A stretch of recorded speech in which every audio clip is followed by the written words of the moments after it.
Dear ladies and gentlemen, welcome back to the analysis of YOLENO TV.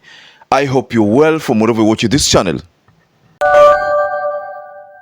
Kenyans have ganged up against David Ndii over his remarks about NSSF, NHIF and housing levy. So chief economist and government advisor David Ndii's remarks landed him in trouble as Kenyans ganged up against him. Ndii opined that the NSSF and NHIF are compulsory and none has complained about them. So far, the housing levy, none should complain. He said everyone should like it because it will help to solve some Kenyans' problems. And to be precise, this is what David Ndii said. You may not want a public pension, but NSSF is compulsory. You may not want public health insurance, but NHIF is mandatory. That is just the way it is. If you feel very strongly about it, petition your MP to vote against it. Otherwise, take a deep breath, David Ndii. This tweet that David Ndii posted received mixed reaction and nobody supported David Ndii in this posting. I want to read to you the responses that were issued as a result of that tweet. But before I do that, there is a time David Ndii went public in one of the leading mainstream media stations and said that the government is overspending, that the government is misusing public funds on irrelevant expenses. That time, I don't know whether you remember it, when David Ndii went public and made those statements, that meant that the government could be collecting more money but do not know how to spend. So that informs why the government is overspending.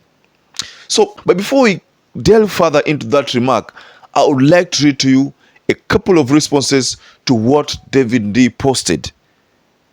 So there is a response from Alan Ahondo. Alan Ahondo said, now make house levy compulsory and at 30%. The government must milk citizens dry to run a collapsing economy.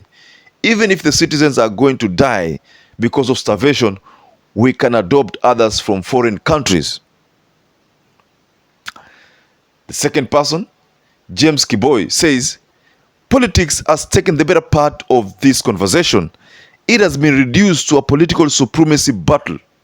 This case will be lost to lawyers who purport to fight for civil servants but initially want to score a political goal. And then Desmond says, is he talking about the NHIF Nakumicha said that is broke and it cannot manage to settle its own bills? Dear viewers, those are just some few responses that are sampled.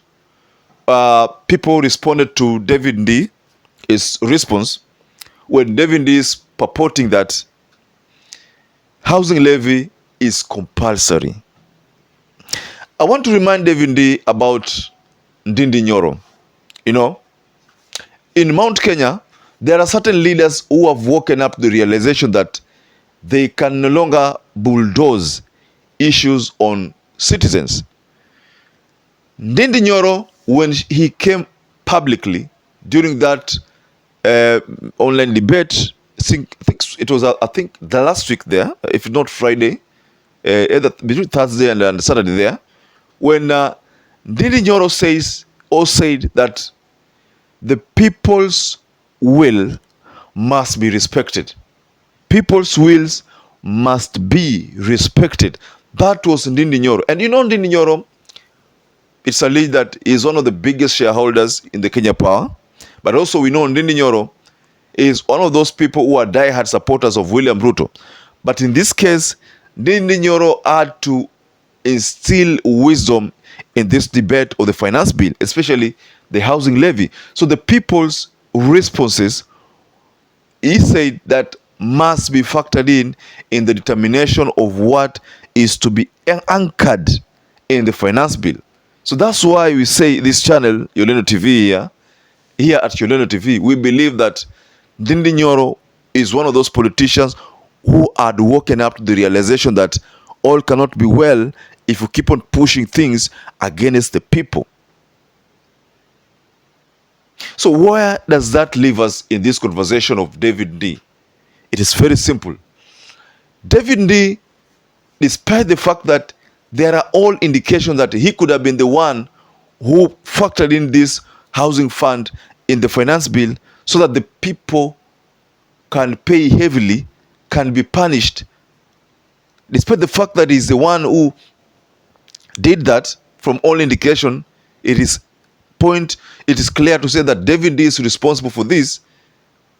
We can comfortably say that David Ndii is not reading the mood of the people.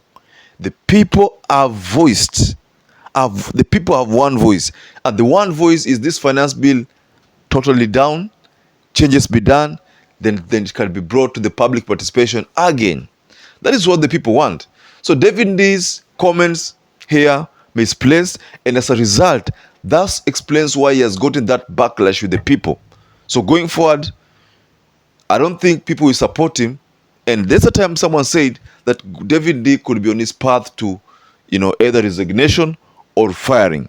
So these remarks he makes, and if William Ruto fails politically, then he might be forced to fire David Ndii. So the people, the KOT, have technically fired David Ndii. So dear ladies and gentlemen, kindly tell us below the comment section what your takes are regarding this matter of David Ndii and the response that Kenyans have given to David Ndii's remarks. And again, I'd like to urge you to stay safe, stay blessed until we catch up again in our next analysis.